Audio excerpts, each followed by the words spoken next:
This episode is brought to you by Path Purpose. Path Purpose helps you uncover your purpose and who you truly are through the lens of human design. By understanding your unique energetic blueprint, you can navigate opportunities with more inner confidence, make aligned decisions, and live with greater authenticity. Instead of struggling with resistance, burnout, or uncertainty, human design supports you in stepping into your natural inner flow to then follow your purpose. To learn more about how human design can guide you towards clarity and alignment, visit pathpurpose.de. And for more information, follow the link in our show notes.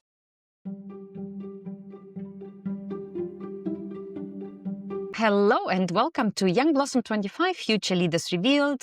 I'm Inga and with me is Vajos, my co-host. And today with us is Florian Schneider, who is joining us for a conversation about future leadership to share his perspective on multi-generational workplaces. Florian is a brand manager at PepsiCo, leading the change on PepsiCo snacks portfolio across Europe.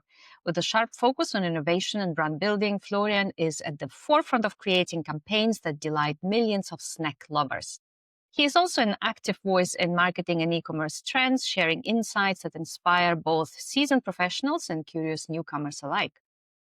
Florian, this is what ChatGPT had to say about you. And I would like to add, because Florian and I, we worked together in Germany when Florian joined as intern in carbonated soft drinks team you were working. I remember that as a postgraduate. And then you moved to Lipton and you also moved to snacks, but that was after I left Germany and the team.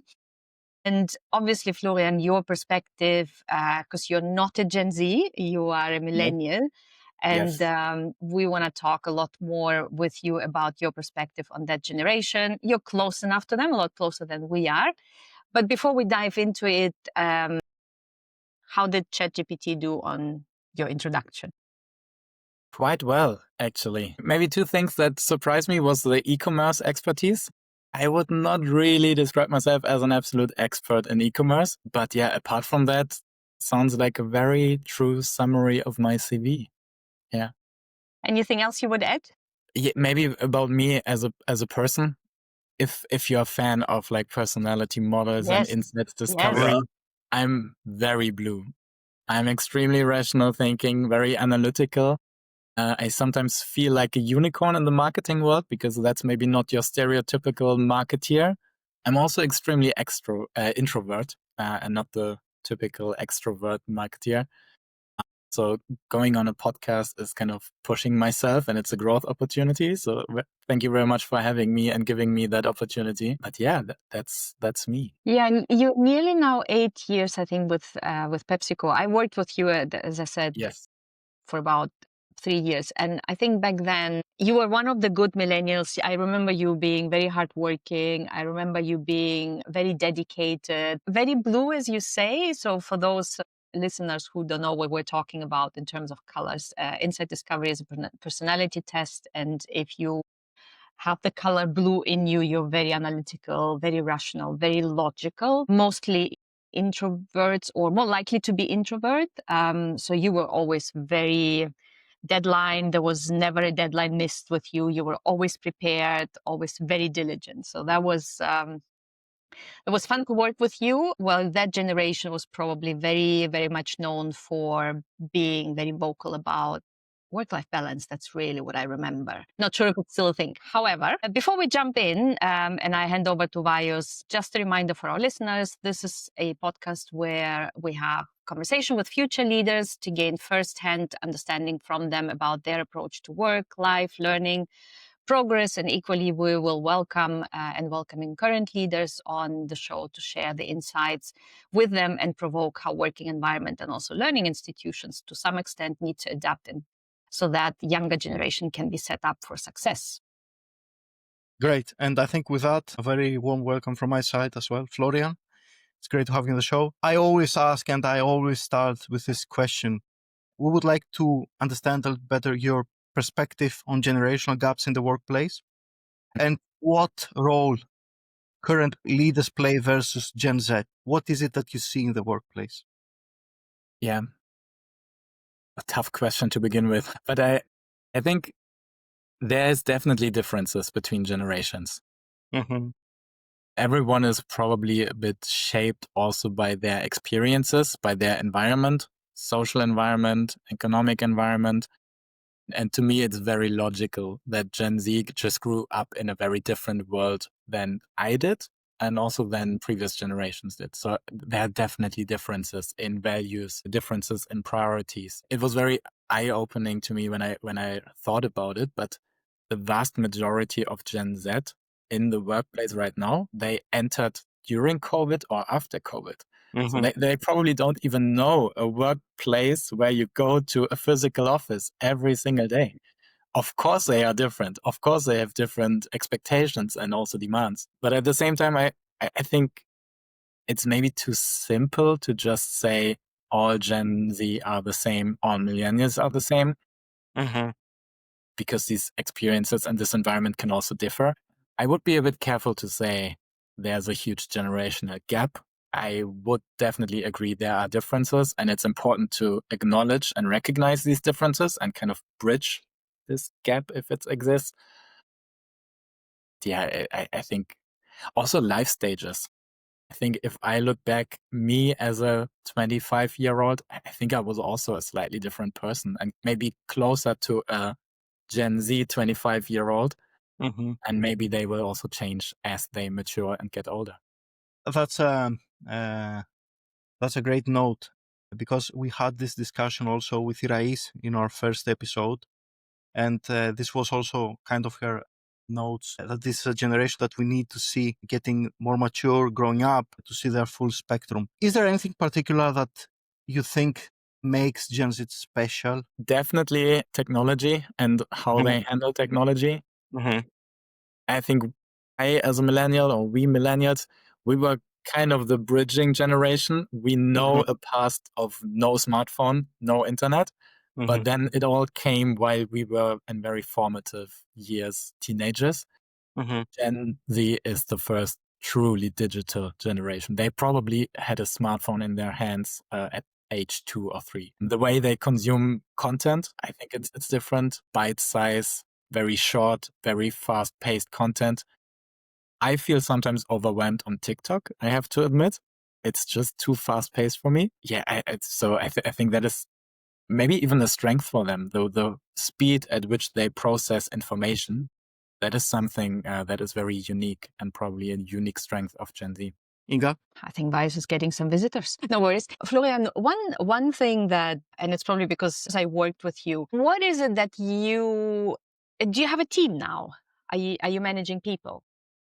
No, I have some limited experiences where I was managing interns or junior brand managers, but then I moved on and I'm now more in an expert role where I do not have a team myself. Okay, but you have exposure to Yes. leading people. What are the differences that you would have seen with yourself, how you were managing versus, and you millennial Gen Y versus the Gen Xers like myself? Could you see big differences like, okay, in this, I don't want to be that version that I saw that was managing me. I will be a better version. Do you have some examples? I think I do. Yeah. And I really like that you said it's a bit like parenting, right? Like if you have children, you either use the same kind of raising your kids like you were raised from your parents, or you do the exact opposite. And very early on, I think I wanted to be a different leader than the leaders I had. Not necessarily saying that they were bad, but I think I just wanted to find my own style of leadership. And I think any kind of relationship, also professional, is based on trust. And there's no trust if you are not your true authentic self. So I always tried to be my true self, tried to be very honest, very open and very authentic, and not shy away from saying, I don't know. Because I always had the feeling that leaders of older generations, they were probably taught to be very decisive leaders, to have all the answers, not show any weakness. And I strive to be a leader that can also just very honestly say, I don't know yet, but let's find out together. More on an eye-to-eye level communication, more collaborative approach. And my ambition of being a good leader is not having necessarily all the answers, because you cannot. But a good leader today, I think, should have all the questions and ask the right questions, guiding your direct report or your team to the best outcome. And that's something that I want to be. That's an ambition. I don't think I'm there yet. I honestly also think I lack a little bit of people leading experience. And in the experience that I had, I realized that being a leader is incredibly hard and time consuming. And I absolutely underestimated that. I think it was always very easy to blame leaders and say, oh, you're not invested in me, or you're not spending enough time with me. It's incredibly hard to balance your own workload with the time that you actually need to spend and invest in your direct report to build this relationship and to guide them. So yeah, being leader is a hard task, but if I ever are in a position again where I have direct reports, I want to find my own style of leadership. Very nice. I guess no one is born with experience of leading a team. We all been there, so we all needed to learn a little bit also with trial and error. It's part of the game, I guess. But what is fascinating to hear is that, and it's important to use to see what is your own leadership style. I think this is key to unlock success in any company, in any setting. Are there things you would do differently managing a team of Gen Zers, taking into consideration that most probably you would manage Gen Zers, maybe some Gen Alpha when you grow up also, Florian? Yeah, that will be interesting. We need a different podcast for that. Let's see if we're here. I think one thing that we as millennials need to adapt is probably our style of communication.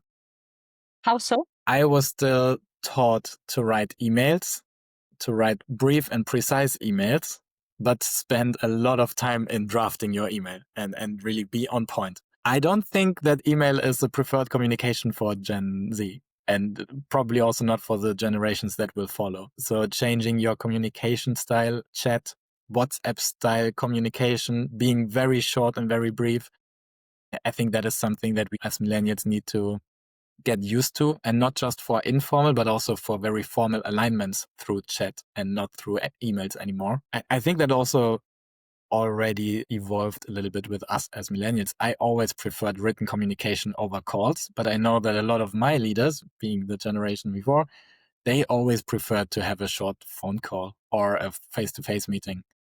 So I see styles of communication evolving all the time. And it's just natural that we as millennials also need to adapt communication to Gen Z. Interesting. One thing. Another thing is, just thinking about it right now, but work-life balance.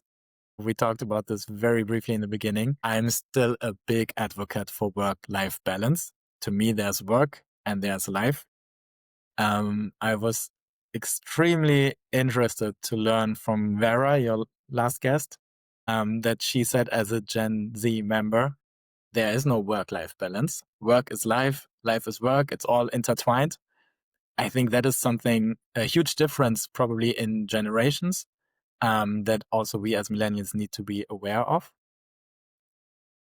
Yeah, just respecting maybe their boundaries, being open to that differences and embracing them. Go ahead, Vios, go ahead. Yes, sorry. Florian, is there anything in particular that you believe would make people sitting in the Gen Z gap that would make them more loyal because staying in the company? Because we hear all the time, and let's be honest, Gen Zers leaving more easily, not being very easily motivated, engaged in what we do, how we do it. We all work in the same company. So we all understand how things are happening. What's your take on this? How would you build loyalty, especially with this generation? Yeah, I think they value purpose in their work extremely high. Whatever you do, just show them why they are expected to do it. Don't just give them task and say you have to do it. Show them how it connects to the bigger purpose. I think they value personal growth and personal development a lot. If they probably ever feel like they are stuck and they cannot develop anymore, they will just quickly switch because they have endless opportunities. so easy for them to find something else. They are probably less bound by location in a now work environment where home office is a real opportunity for a lot of them. You can just look for jobs all over the country or maybe even beyond borders. Yeah, you need to build that relationship. You need to help them develop and grow, and you need to offer them a real purpose that they can identify with. Yeah, I think in a couple of conversations that we had came out this hybrid working, as you mentioned. Gen Z came into workplace during COVID, where we were all locked in the house, right? So for them, hybrid working is not like a possibility; it's a reality. And working from home is not a luxury; it's again a reality. And now companies start to divert back and saying, okay, we're losing creativity, we're losing connection, we're losing all of the things we're losing by not being together in a location. They kind of get it because they don't want to work 100% from home, but it needs to be meaningful, which goes with the point you're making. It needs to mean something. Would you agree if I say that Gen Z tends to need a lot more contextualization versus the previous generations? Is that I something think that is? that's a very fair summary. Yes. I think for previous generations, it was easier to accept work as just work. I get a task. My boss is telling me to do that. I just do it. Mhm. Maybe also connecting this to John Maxwell's kind of levels of leadership, where the lower levels is you have authority, or I follow you because I have to. You are my boss and I just do what you tell me. I think for previous generations, it was much easier to accept that. And I think Gen Z, they don't want that. They only strive for the upper levels in that model, which is I follow you because I respect you as a person. I follow you because I know what you can do for my development, but I don't follow you just because of your title or your position. That doesn't mean a lot anymore. Yeah, I think that's also very very fair reflection. They tend to challenge a lot more, and they tend to not challenge for the sake of it, but just to ask questions. Why? Another question that is a lot in my mind in terms of career progression, since we all in some capacity work or are still working in PepsiCo, we have this, if you start in marketing, because that's where you and I met when we were both in marketing. There is you start as an assistant brand manager, you do it for 2 years, then you go to junior brand manager, you do it for 2 years, then you go to a brand manager, you do it for 3 probably years. Some get stuck, some resign, some move on. But there is a sequence of events, and you know, I remember discussions that we had within the team. Why do I have to do it for 2 years? Well, it's 2 cycles. I mean, 2 cycles is nothing, right? To learn something in a new discipline in 2 cycles feels short, but somehow back then it felt like an eternity. Do you think that this generation is learning a lot faster and we need to adjust the cycles? I mean, the cycles were too long. They seemed too long back then. What's your point of view? Were they already too long? Are we too much into cycles? Do we need to break through all these norms and we need different way of development and design of career paths? What's your point of view? I have never been a fan of these cycles because to me it made no sense to just dictate or have a rule of you need to be this much time in a role before you can move on or before we can promote you. I always valued the experiences and the output higher than just the time being in a role. And for some people, or maybe also some experiences, you learn so much more within 1 year than another person maybe learns within 3 or 4 years. So I think we need a much more tailored approach and maybe judge it case by case.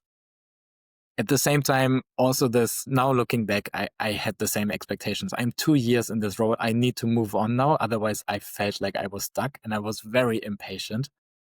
Now it feels a bit silly to count the month you are in a role and to fully expect to be promoted or get a new role on a certain day because yeah, I think it was just this competitive sense of I need to move on because I see on LinkedIn other people are getting promoted. I am falling behind. Now it feels a bit silly. Um, I think we would all benefit from a more flexible kind of approach to that and getting rid of these rules and norms and not measuring the time, but measuring the actual experience that you gain. And what's your approach in that context? One of the things that is a bit of a pattern working in big corporation, how feedback is provided, how feedback conversation, development conversations are happening. They're quite structured is a positive way to say it. A negative way to say it, they're happening twice a year. And this is where you get a download of feedback. Whereas the younger generation, and I include also young millennials into this, they expect feedback on the spot. Don't wait for 6 months to tell me that I'm great, but equally don't wait for 6 months to tell me that I need to learn a ton, because then there is an element of surprise and disappointment and all of that. So there is more instant feedback, affirmation, confirmation. Do you sense it? Do you see it? How do workplaces, from also your friends that are working in other companies, is there an adaptation from companies towards that, or is it still more an individual thing? So if you have a manager who is very open to that, you're lucky, but otherwise you go through the cycle twice a year. I think it very much depends on your manager, how much they prioritize that.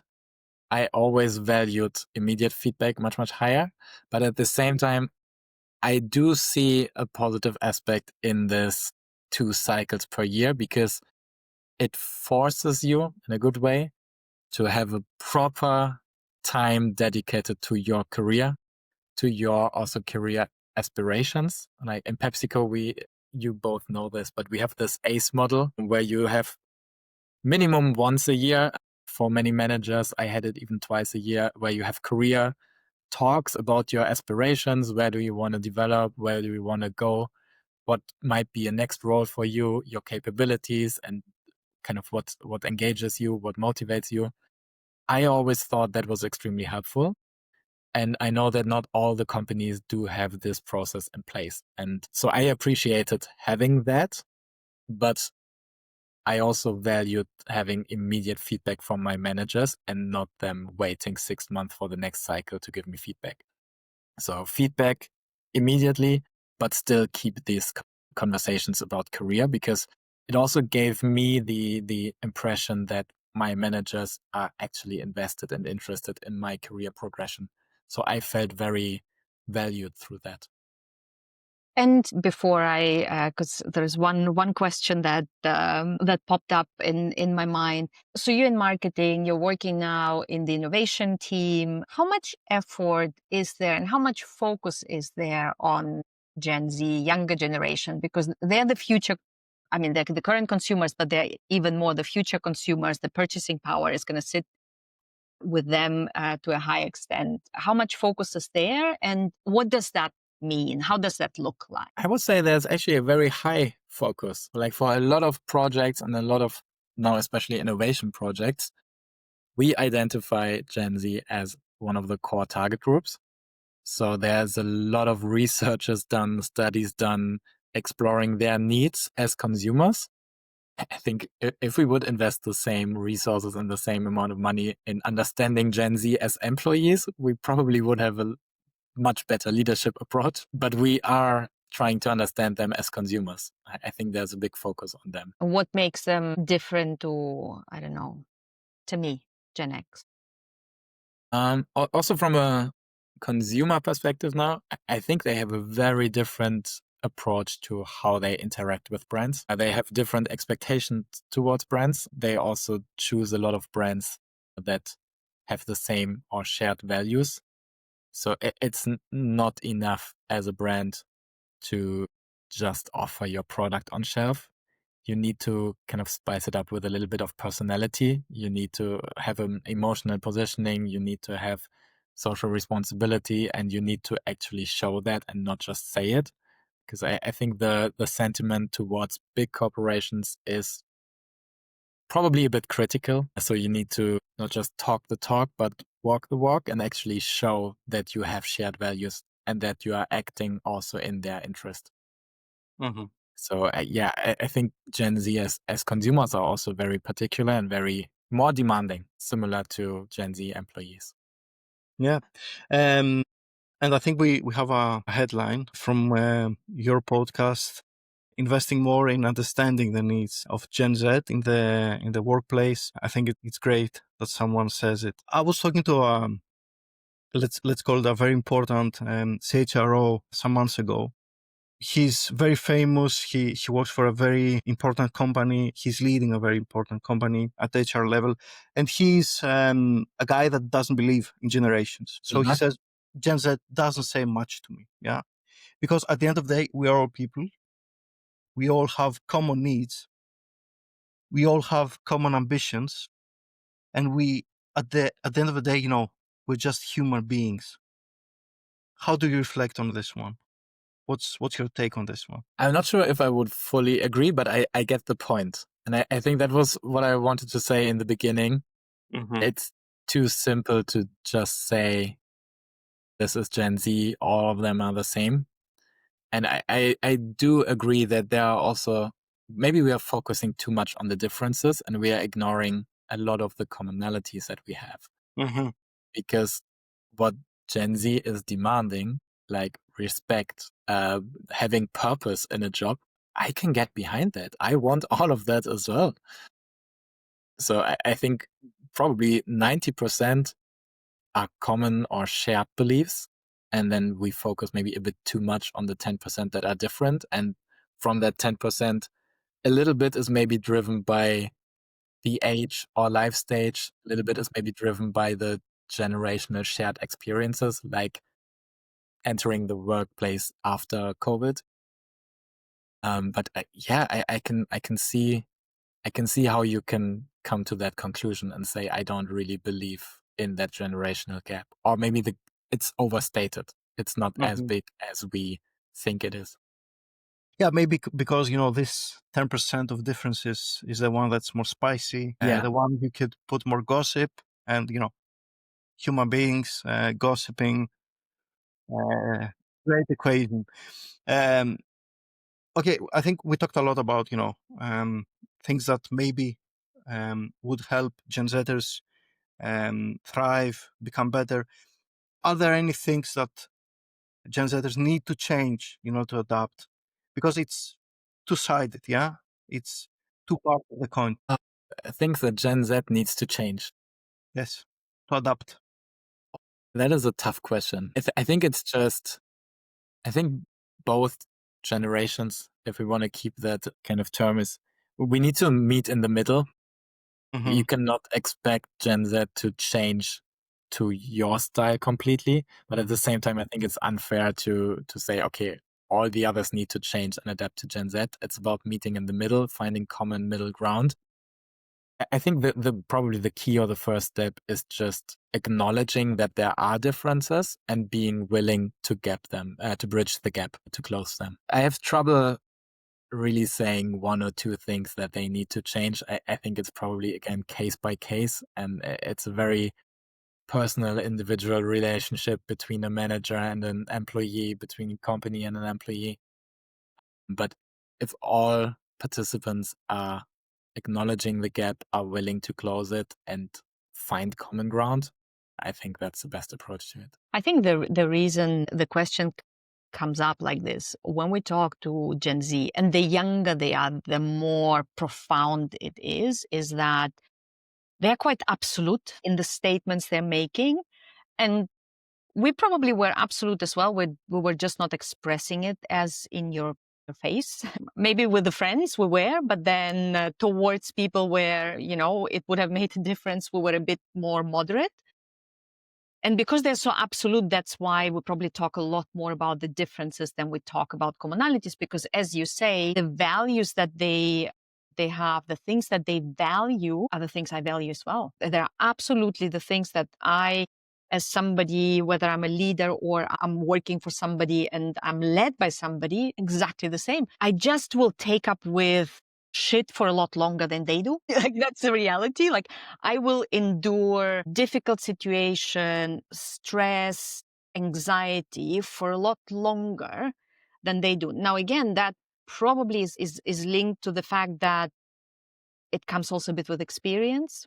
Like the same way you say, well, how silly I was, after 2 years looking at LinkedIn and seeing that my friends are progressing and I'm falling behind. That's silly now, but back then I felt really strongly about it. And I remember some conversations about that. So it comes also with experience, and it comes also with time as you mature.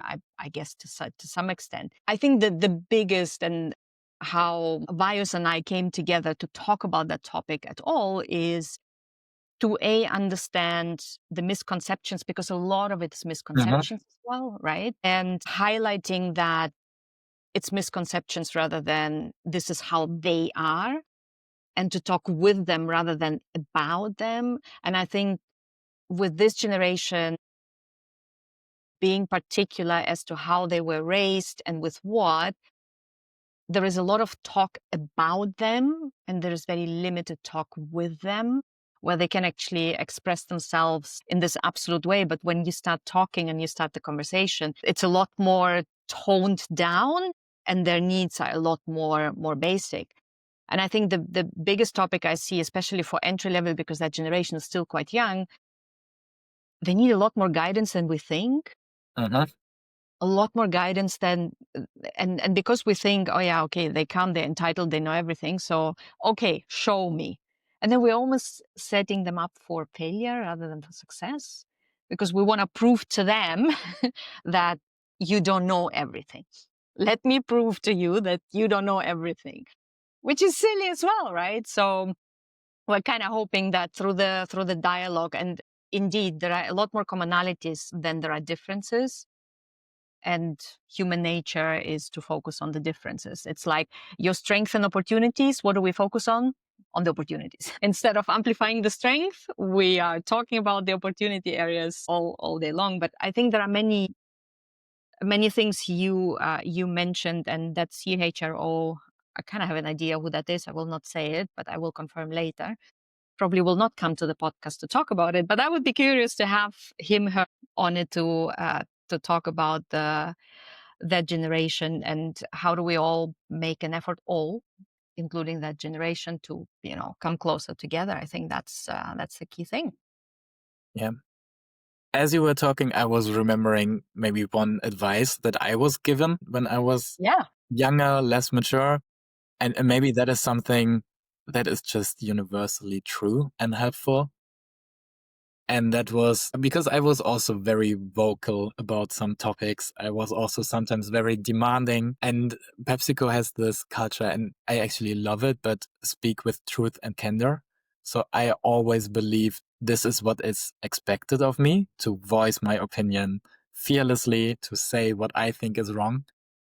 And all my managers appreciated that, but they often gave me the feedback, know the audience and read the room. You can voice everything, but do it in the right way. I think I had to learn the very hard way to adjust my style of communication to the audience. And sometimes it's much, much better to not be as demanding or loud to place your points, because then they are actually heard and considered. Maybe that's something that is extremely helpful in bridging the gap. Try to adapt your style of communication also to your audience.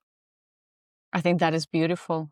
Yeah, that is really, really beautiful. Now, the counter question to that is, what would you recommend the other side? The other side, just listen. Honestly, just listen. There's any relationship between a boss and its direct employee, I think it should be a symbiotic win-win relationship, and just accept that you can and probably should learn as much from them as they can learn from you. So be open-minded. Don't think you have all the answers. Listen to them, because any younger generation, they have a lot of unique capabilities and they have knowledge that you don't have. So listen to them, because you can learn as well. Beautiful. That's a good wrap up, and that's a very nice segue into the lightning round, Florian. Okay, lightning round.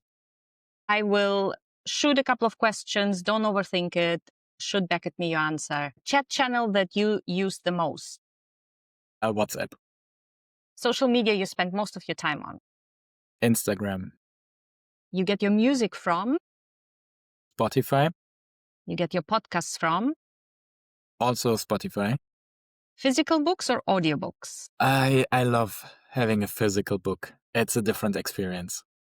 A famous person you would like to meet. Oh, okay. Probably someone who's really down to earth and you can just have a few drinks with and chat about life. So I think Ed Sheeran might be one person who has really cool stories. Maybe, yeah, meet him. And he Right? would definitely be down for a Guinness or two. Yeah, for sure. For sure. I learned he doesn't have a phone Yeah, because Taylor Swift told that story on the Jimmy so Fallon show, I apparently. can't reach him on WhatsApp. Ed Sheeran, if you're listening, Florian would like to meet you. Maybe we can arrange that. Fantastic. And Florian, thank you so much for coming on the show. Thank you for making the time and sharing a little bit more about yourself and your experience as a millennial, but equally your experience also with Gen Z with us.